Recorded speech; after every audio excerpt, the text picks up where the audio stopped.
Good evening to all of you and welcome to Vedanta Coaching Academy. Today we will start with a new topic, that is physics. As we know that there are a lot of sub branches of physics like mechanics, thermodynamics, modern physics, optics. मेरा नाम दीपक शर्मा और मैं आपका physics का faculty हूँ। जैसा कि हम सभी जानते हैं कि एक स्ट्रॉन्ग बिल्डिंग के लिए एक स्ट्रॉन्ग फाउंडेशन का होना बहुत ज़रूरी है। वैसे ही फिज़िक्स में फाउंडेशन का काम करती है मैकेनिक्स। यहाँ पे बहुत सारे हमारे पास सब पार्ट है फिजिक्स के, like mechanics, thermodynamics, electrostatic, magnetism, बहुत सारे हमारे पास सब ब्रांचेज हैं। जो मैकेनिक्स जो पार्ट है वो फाउंडेशन की तरह काम करती है।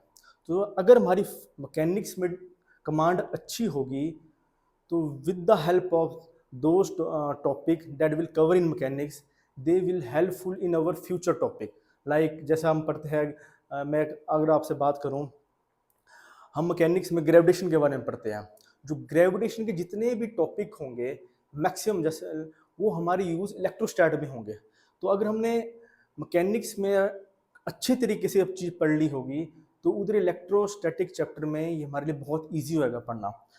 मैं होप करता हूँ कि हमारे जो भी एस्पिरेंट है उनको बेसिक नॉलेज इन सभी चीज़ों की होगी, लाइक मैथमेटिक्स, मैथ्स में से डिफरेंशिएशन होती है, कैलकुलस होती है, इन सभी के बारे में बेसिक नॉलेज होगी। और मैं प्रिसाइसली फोकस करूँगा, अगर आपका ग्राफ में बहुत अच्छी डिमांड है तो with the help of graph हम बहुत सारे क्वेश्चन को बहुत ही ईजी वे में कर सकते हैं। जैसे कि मैंने आपको अभी अभी बोला कि हम मैकेनिक्स आज स्टार्ट करेंगे। मैकेनिक्स में भी हम सबसे पहले, हमें पता है जैसे हम देखें मैकेनिक्स,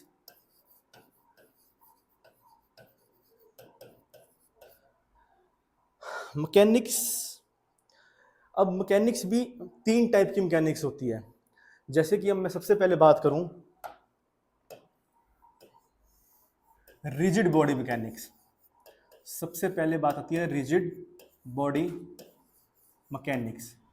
दूसरी आती है हमारी deformable mechanics and third last one is fluid mechanics. Mechanics की ये 3 पार्ट है, एक rigid body mechanics, deformable mechanics and fluid mechanics. इसमें से हम सबसे पहले अगर बात करें रिजिड बॉडी मैकेनिक्स की, रिजिड बॉडी मैकेनिक्स का मतलब है जैसे कि हमारे पास एक पेन है, इस पेन में अगर मैं 2 पॉइंट कंसीडर करता हूँ, before the application of the load, अगर मैं इस पर लोड लगाऊं तो उन 2 पॉइंटों की दूरी की चेंज एज अ मतलब सेम रहेगी। But after the application of load, suppose that ये मेरे पास एक बॉडी है, यहाँ पे एक पॉइंट यहाँ पे है, एक पॉइंट यहाँ पे है। Before the application of the load दोनों, इसकी पोजीशन कुछ x1 होगी, इसकी पोजीशन कुछ x2 होगी। बट जैसे ही मैंने इस पर कोई फोर्स लगाई, जैसे ही मैंने इसके ऊपर कोई F1 और F2 अमाउंट की फोर्स लगाई, तो इसके कारण क्या हुआ, इन जो पार्टिकल है ये पार्टिकल अपनी पोजीशन से डिस्प्लेस नहीं हुए, वो वहीं के वहीं रहे।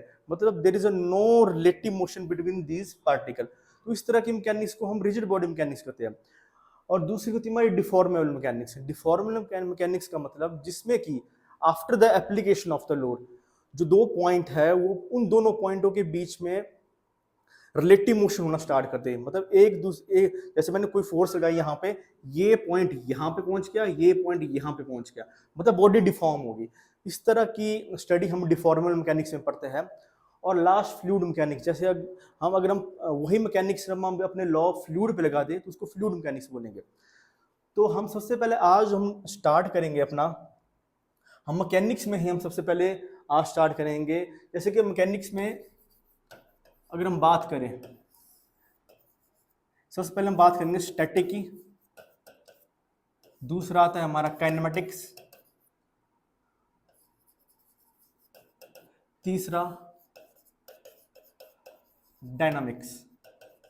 अब इसका मतलब क्या है, जैसे हम स्टैटिक नाम से पता लग रहा है, जो भी नेट फोर्स किसी बॉडी पे लग रही होगी वो 0 के बराबर होगी। मतलब यहाँ पे जो भी नेट फोर्स होगी वो 0 होगी। यहाँ पे हम काइनेमेटिक्स में हम पढ़ते हैं जो बॉडी के मोशन के बारे में पढ़ते हैं, बट मोशन उसके पीछे फोर्स के बारे में हम यहाँ पे नहीं पढ़ते। फोर्स की डिस्कशन करते हैं हम डायनेमिक्स में, हम जस्ट यहाँ पे पढ़ते हैं कितनी उसकी वेलोसिटी है, कितनी उसकी एक्सेलरेशन होगी, कितनी उसकी डिस्प्लेसमेंट होगी। तो हम काइनेमेटिक्स में ये चीज पढ़ते हैं, और डायनेमिक्स में हम उसके पीछे बिहाइंड रीजन क्या है उस बॉडी के मूव होने का। तो हम यहाँ पे हम फोर्स के बारे में स्टडी होती है डायनेमिक्स में। तो सबसे पहले आज हम जो अपना टॉपिक कवर करेंगे, हम काइनेमेटिक्स से स्टार्ट करेंगे। तो let's start with the kinematics.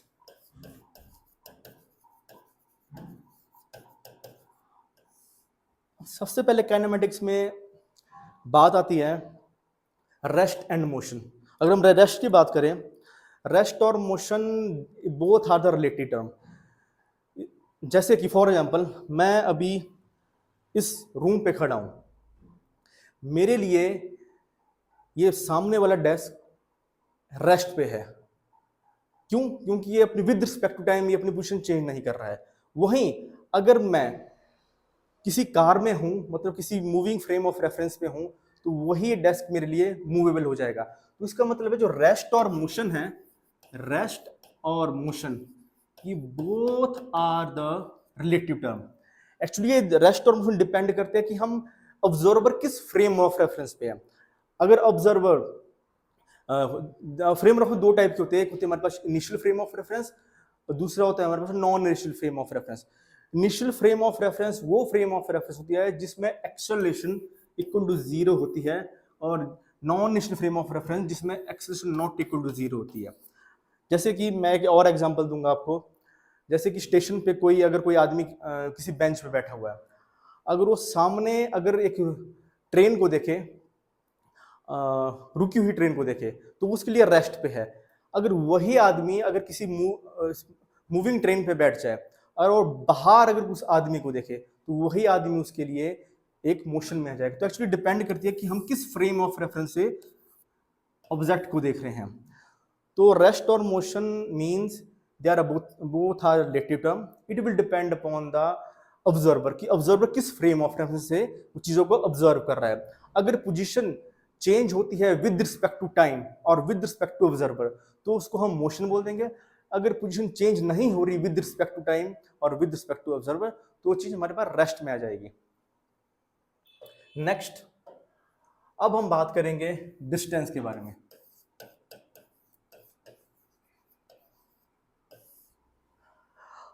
जैसा कि डिस्टेंस नाम से पता लग रहा है, डिस्टेंस का मतलब होता है कितना हमने पूरा पाथ ट्रेवल किया। फॉर एग्जाम्पल अगर यहाँ से हम चंडीगढ़ जा रहे हैं, यहाँ से हम चंडीगढ़ जा रहे हैं, तो हमें पता है चंडीगढ़ यहाँ से अप्रोक्सीमेटली 150 किलोमीटर के आसपास है। तो मैंने कितना पूरा पाथ कवर किया, कितना मैंने मतलब हमने 150 किलोमीटर मैंने पूरा पाथ कवर किया, तो वो डिस्टेंस कहलाएगा। पूरा मतलब एक्चुअल पाथ जो हमने कवर किया वो डिस्टेंस कहलाया जाएगा। अब हम डिस्टेंस में अगर हम देखें, सबसे पहले बात तो यह है कि डिस्टेंस एक स्केलर क्वांटिटी होती है। स्केलर क्वांटिटी मतलब ये एक स्केलर क्वांटिटी है। स्केलर क्वांटिटी का मतलब है कि इसका ओनली मैग्नीट्यूड है, इसकी कोई डायरेक्शन नहीं होती, ओनली इसका मैग्नीट्यूड होता है। अब मैं एक एग्जांपल दूंगा डिस्टेंस में ही। फॉर एग्जांपल हम यहाँ से फिर से वही एग्जांपल दे रहा हूँ, चंडीगढ़ जा रहे हैं। अब चंडीगढ़ गए यहाँ से 150 किलोमीटर, फिर वापस चंडीगढ़ से मंडी की तरफ आने लगे, तो क्या हुआ, जो डिस्टेंस हमेशा इंक्रीज हो रहा है। यहाँ से 150 किलोमीटर गए, चंडीगढ़ से वापस 150 किलोमीटर, 300 किलोमीटर। इसका मतलब डिस्टेंस हमेशा इंक्रीज होता रहता है, ये कभी डिक्रीज नहीं होता। और डिस्टेंस हमेशा पॉजिटिव आता है, कभी नेगेटिव नहीं आता। क्योंकि यहाँ से चंडीगढ़ 150 किलोमीटर प्लस चंडीगढ़ से मंडी वापस आए, तो मतलब कितना हो गया, 300 किलोमीटर हो गया। मतलब हमारा डिस्टेंस हमेशा इंक्रीज करेगा, ये कभी भी डिक्रीज नहीं करेगा। तो डिस्टेंस जो होता है हमारा ऑलवेज इंक्रीज करता है, पहली बात। और डिस्टेंस जो होता है ये हमेशा पॉजिटिव होता है, और ये कभी भी नेगेटिव नहीं होगा कि एक डिस्टेंस हमेशा हमारा इंक्रीज करेगा, दूसरा डिस्टेंस हमेशा पॉजिटिव रहेगा, और तीसरी बात डिस्टेंस कभी भी नेगेटिव नहीं हो सकता। और एक और बात, डिस्टेंस कभी भी जीरो भी नहीं हो सकता। डिस्टेंस का मतलब ही है कि जो पाथ हमने ट्रेवल किया, तो ऑब्वियस सी बात है डिस्टेंस कभी जीरो हो ही नहीं सकता। तो ये डिस्टेंस के बारे में था। वैसे ही हमारे पास दूसरी टर्म आती है डिस्प्लेसमेंट। डिस्प्लेसमेंट डिस्प्लेसमेंट का मतलब होता है शॉर्टेस्ट पाथ। फॉर एग्जांपल ये मेरे पास एक मैंने एक्सिस सिस्टम ले लिया, ये एक्स एक्सिस, ये वाई एक्सिस, ये जेड एक्सिस।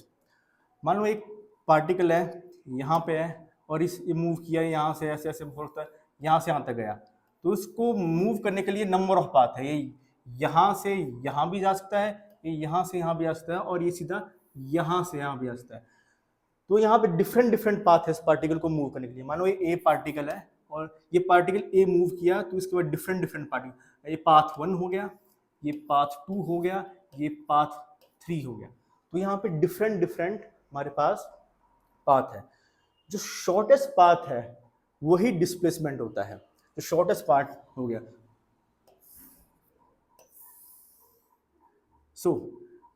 हमारे पास डिस्प्लेसमेंट जो होता है शॉर्टेस्ट पाथ होता है।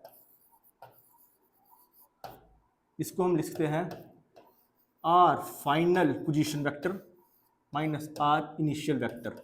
ये मेरे पास डिस्प्लेसमेंट होता है। अगर मैं एक एग्जांपल के साथ इसको समझना चाहूँ तो हम एक एग्जांपल भी ले सकते हैं यहाँ पे। जैसे कि मान लो ये कोई पॉइंट है जिसकी पोजीशन 2, 3, 4 है और ये ट्रेवल किया है यहाँ से यहाँ तक, शॉर्टेस्ट पाथ ने कवर किया, और यहाँ पे पोजीशन 3, 5, 6 है। फॉर एग्जांपल, एक एग्जांपल ही है, ओके। ये इसकी पोजीशन है। तो डिस्प्लेसमेंट जो होगी हमारे पास, डिस्प्लेसमेंट वो होगी कितनी, x coordinate final position minus initial position i cap plus y coordinate 5 - 3 final position minus initial position j cap plus z position final position minus initial position z cap. So हमारे पास displacement जो, अगर मैं इसको इस vector form में लिखूं तो ये होगी आई cap plus 2j plus 2z।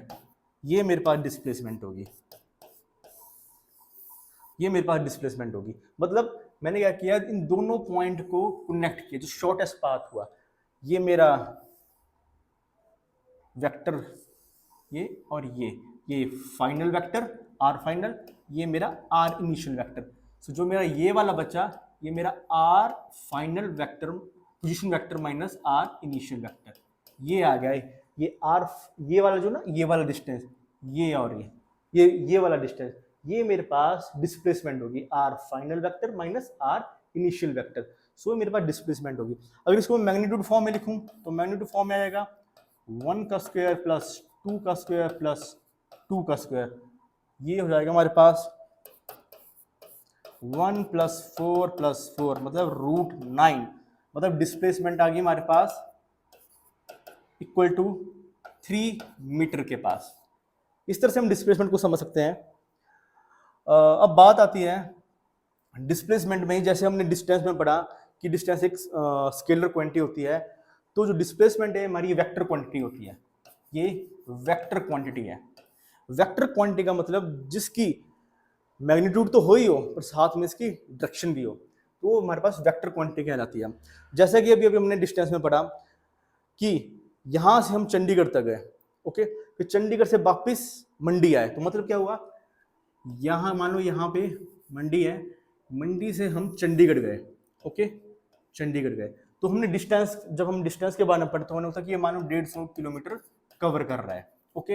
वापस चंडीगढ़ से मंडी आए, वापस चंडीगढ़ से मंडी आए, तो तब भी ये 150 किलोमीटर उसमें ऐड हुआ, तो हमारे पास डिस्टेंस आ गया था हमारे पास टोटल 150 + 150 इक्वल टू 300 किलोमीटर आ गया था। बट हमने अभी डिस्प्लेसमेंट में पढ़ा कि ये होता है final position vector minus initial position vector, मतलब शॉर्टेस्ट पाथ हो। तो ऑब्वियस सी बात है, इनिशियल पॉइंट ये हुआ, यहां से चंडीगढ़ गया, चंडीगढ़ से वापस मंडी आ गया, तो जो दोनों पोजीशन वेक्टर होंगे यहाँ पे, जो दोनों पोजीशन है वो सेम पॉइंट पे लाई कर रही है, तो इसका मतलब डिस्प्लेसमेंट क्या हो गया, इस केस में डिस्प्लेसमेंट क्या हो गया, 0, क्योंकि 150 यहाँ गया, फिर वापस मुड़ा उसी पॉइंट पे आ गया, मतलब फाइनल और इनिशियल पॉइंट सेम है। तो अभी हमने पढ़ा डिस्प्लेसमेंट के बारे में, हमने अभी पढ़ा डिस्प्लेसमेंट जो होता है final position vector minus initial position vector. तो यहाँ पे फाइनल पोजीशन वेक्टर कितना हो गया, 150, और इनिशियल पोजीशन वेक्टर भी कितना हो गया, 150। तो 150 - 150 हो गया हमारे पास 0। तो इसका मतलब क्या हुआ कि डिस्प्लेसमेंट हमारे पास पॉजिटिव तो है ही है, बट जीरो भी हो सकता है। जैसे कि डिस्टेंस में होता कि हमारा डिस्टेंस ओनली हमारा पॉजिटिव काउंट होगा, पर हमारे पास डिस्प्लेसमेंट जीरो भी हो सकती है। और दूसरी बात, जब हम डिस्टेंस के बारे में पढ़ रहे थे तब हमने होता कि डिस्टेंस हमेशा इंक्रीजिंग वे में होगा, कभी भी डिक्रीज नहीं करेगा। बट यहाँ पे देखो डिस्प्लेसमेंट पहले इस डायरेक्शन पे गया, 150 गया, वापस आया, रिटर्न हुआ नेगेटिव डायरेक्शन की तरफ, मतलब डिक्रीज करने लगा, 150 से वापस आने लगा, फिर वापस पीछे को आने लगा। तो मतलब डिस्प्लेसमेंट एक नेगेटिव क्वांटिटी भी हो सकती है, पॉजिटिव तो है पर नेगेटिव भी है, और साथ में इंक्रीजिंग भी है डिस्प्लेसमेंट, डिक्रीजिंग भी है। तो हम बोल सकते हैं कि अगर मैं इन सभी पॉइंट को इकट्ठा लिखूं, यहाँ पे डिस्टेंस और यहाँ पे डिस्प्लेसमेंट,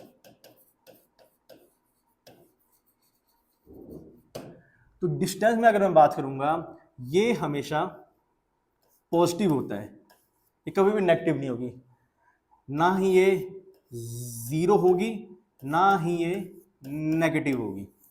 ओके, बट डिस्प्लेसमेंट में ये पॉजिटिव भी हो सकती है, नेगेटिव भी हो सकती है, और जीरो, ये तीनों कॉम्बिनेशन इसमें हो सकते हैं। बट डिस्टेंस में ओनली पॉजिटिव होगा, और डिस्टेंस के एसआई यूनिट मीटर और डिस्प्लेसमेंट के भी एसआई यूनिट मीटर ही होंगे।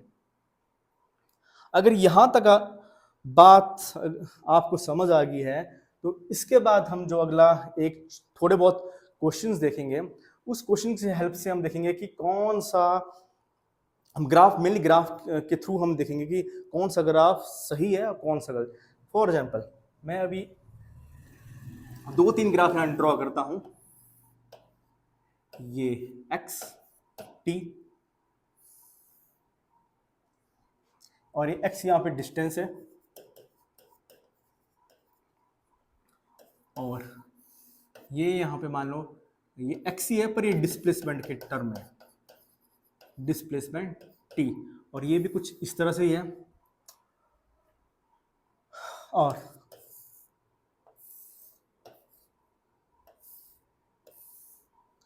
ये एक्स, ये डिस्टेंस ही है, और ये टाइम। अब ये 3 ग्राफ दिए हुए हैं, इसमें से हमने देखना है कि कौन सा ग्राफ सही है, कौन सा गलत।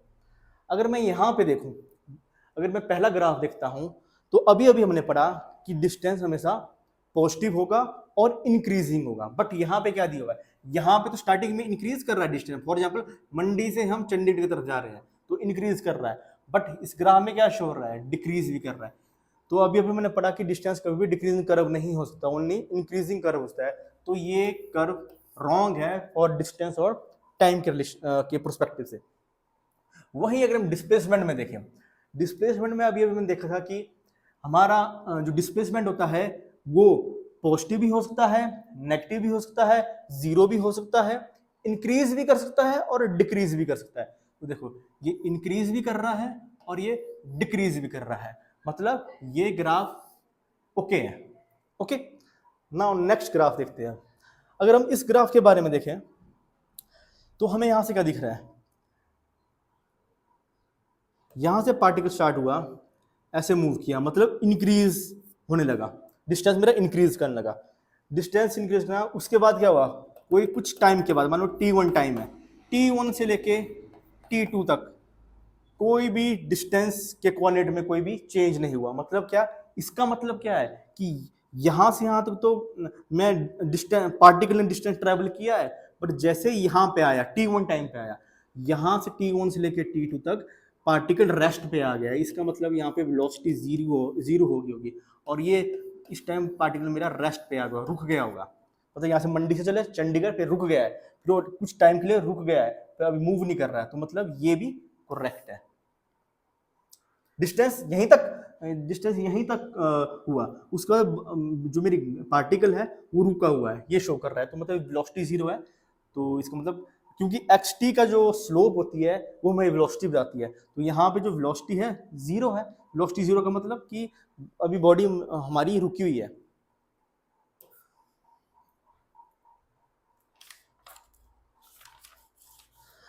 वैसे ही एक और इसमें हम ऐड कर सकते हैं, जो डिस्टेंस होता है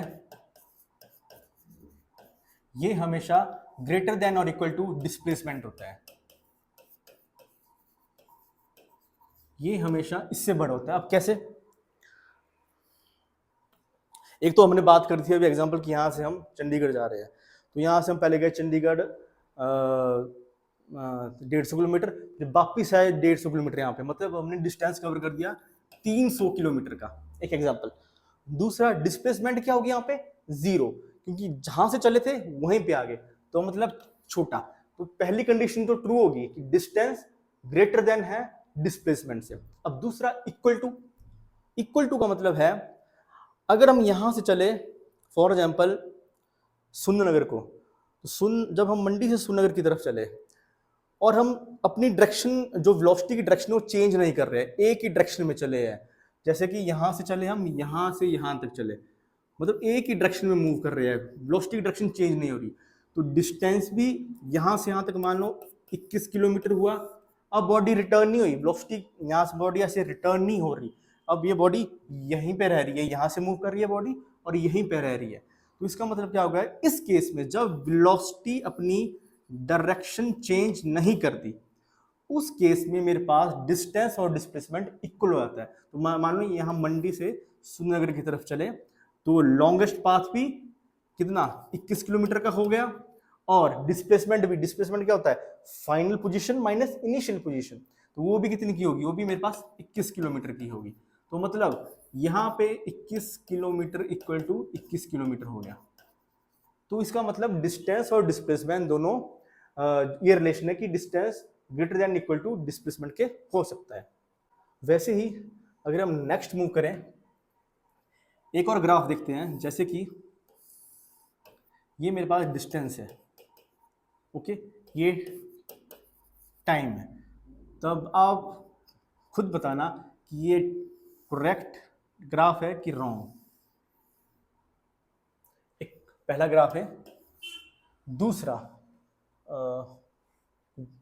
चलो पहले इसी को कर लेते हैं, ये डिस्टेंस हो गया यहाँ पे टाइम। अब देखते हैं, अभी अभी हमने पढ़ा था कि डिस्टेंस हमेशा पॉजिटिव होगा, नेगेटिव नहीं होगा, पर हमें यहाँ पे डिस्टेंस यहाँ पे एक्स एक्सिस से नीचे आ गया नेगेटिव, इसका मतलब ये ग्राफ रॉन्ग है। अगर इस डिस्टेंस की जगह यहाँ पे अगर डिस्प्लेसमेंट होता तो उस टाइम ये ट्रू होना था, क्योंकि डिस्प्लेसमेंट पॉजिटिव भी हो सकती है, नेगेटिव भी हो सकती है और जीरो भी हो सकती है, तो उस टाइम ये ग्राफ ट्रू होना था। और वैसे एक और ग्राफ देखते हैं पोजीशन और टाइम के बीच में, यहाँ पे पोजीशन और यहाँ पे टाइम। जब हम यहाँ पे पोजीशन और टाइम के बीच में देखते हैं, एक ग्राफ देखते हैं, एक ग्राफ हो गया ये, दूसरा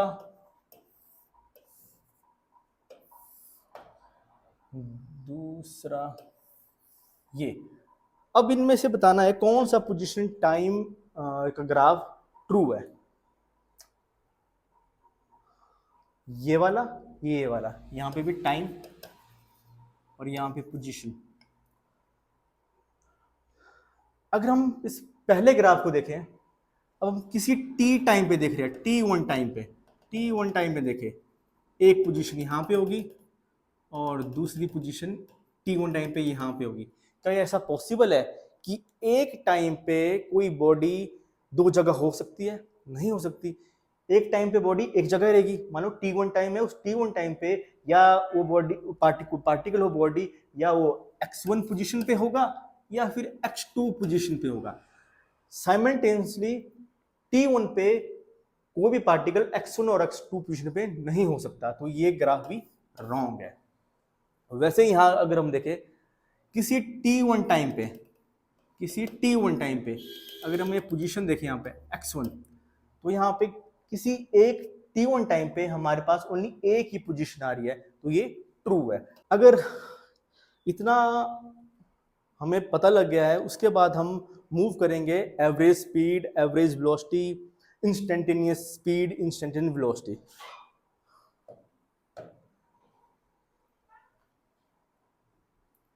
वेलोसिटी, अगर हम बात करें वेलोसिटी की,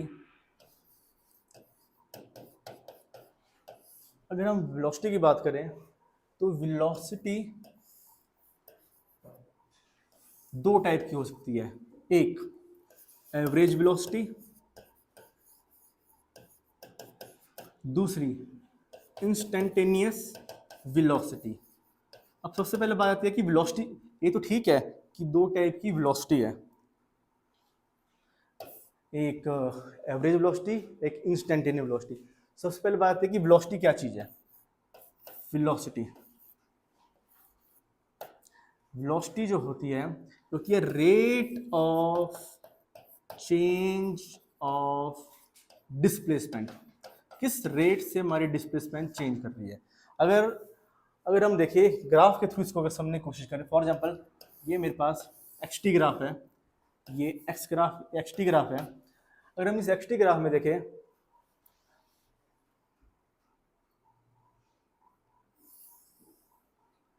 ओके, जब जैसे एक्स टी ग्राफ में देखें तो जो वेलोसिटी है वो है हमारे पास final position minus initial position divide by final time minus initial time, ये हमारे पास वेलोसिटी है। सबसे पहले जाकर बात करते हैं हम, ये पॉइंट ए लेते हैं और ये पॉइंट बी लेते हैं। ये ए पॉइंट की कुछ ना कुछ पोजीशन होंगी x1 y1, बी पॉइंट के भी कोई ना कोई पोजीशन होंगे x2 y2। जब हम दोनों पॉइंट को कनेक्ट कर देंगे, जब इन दोनों पॉइंट को कनेक्ट कर देंगे तो एक स्लोप फॉर्मेशन होगी, तो एक स्लोप की फॉर्मेशन होगी। जो ये स्लोप होगी यही हमारे पास वेलोसिटी है।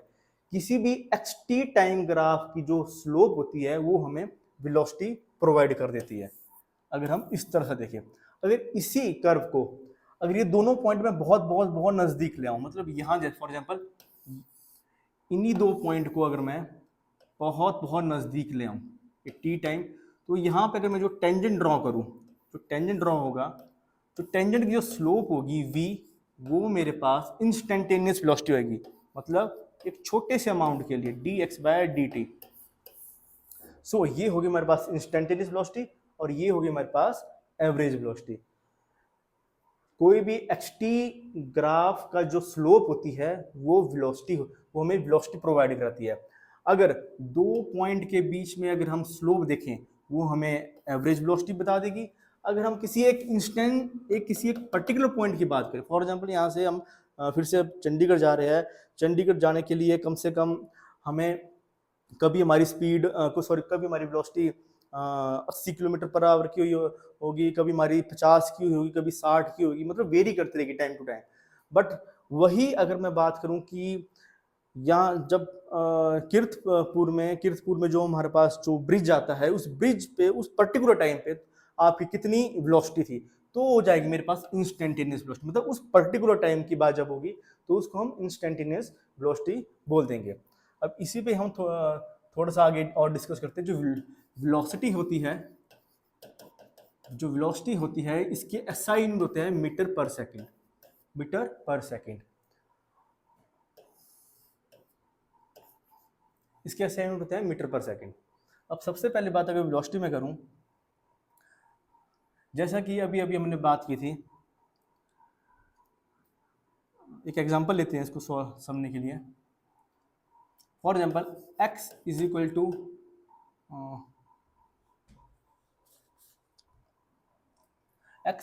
T square minus 2t। एक कोई पोजीशन है हमारी और हमें बोला है find the average velocity t0 to t3 second, ये चीज बोली हमें। ये हमारे पास कोई एक पोजीशन वेक्टर दे रखा है और हमें बोला कि फाइंड द एवरेज वेलोसिटी। तो कैसे निकालेंगे, हमें अभी पता है एवरेज वेलोसिटी जो होती है वो होती है r final vector minus r initial vector divide by t final minus t initial.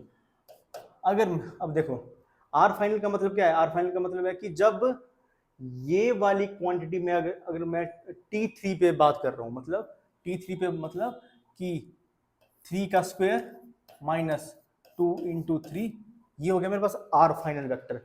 3 का स्क्वायर माइनस 2 इंटू 3 और माइनस इनिशियल वेक्टर क्या हो जाएगा, इनिशियल वेक्टर होगा मतलब starting point 0, t equal to 0 पे 0 0, तो ये हो जाएगा 0।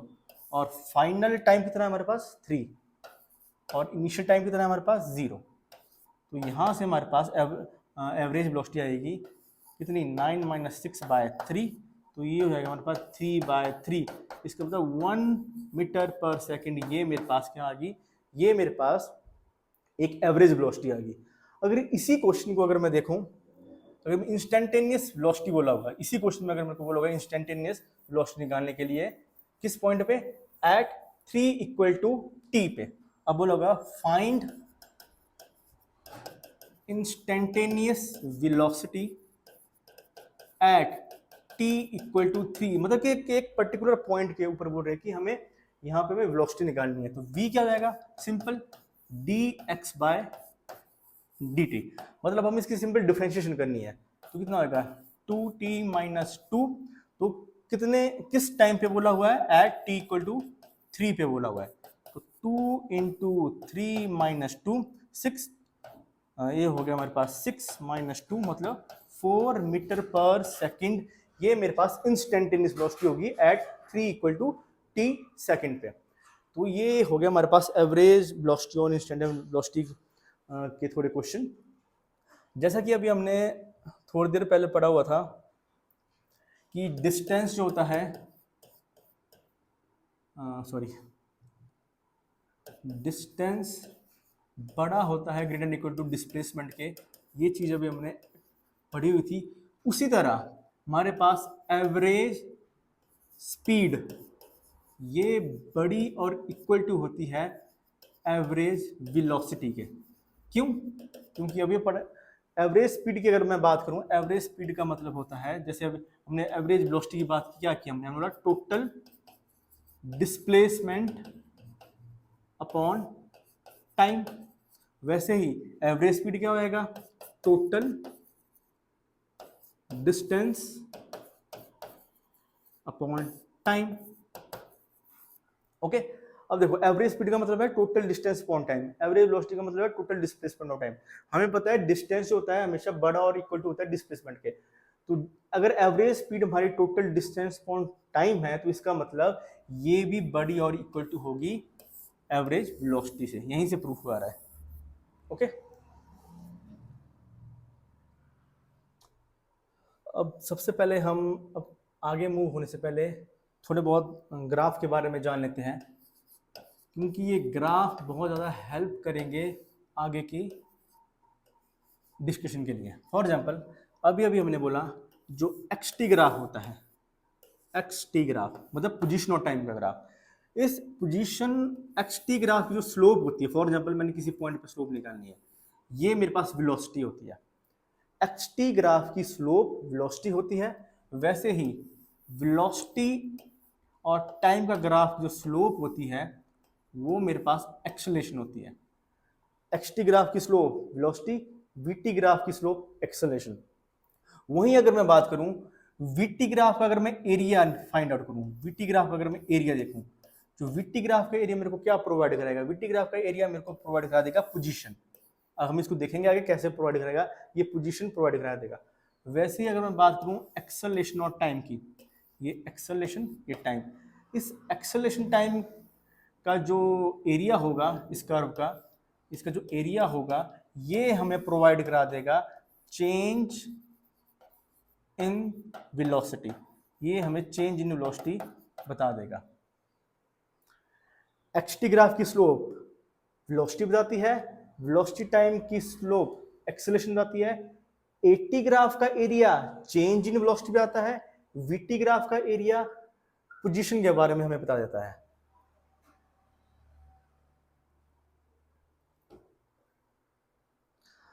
तो ये आज कुछ छोटी सी डिस्कशन थी, इसमें हम अगले लेक्चर में थोड़ा और बहुत ऐड करेंगे, थोड़े क्वेश्चंस करेंगे। अगर कोई भी आपके पॉइंट होंगे तो प्लीज़ आप कमेंट करके हमें बता सकते हैं, जो भी पॉइंट होंगे। Thank you.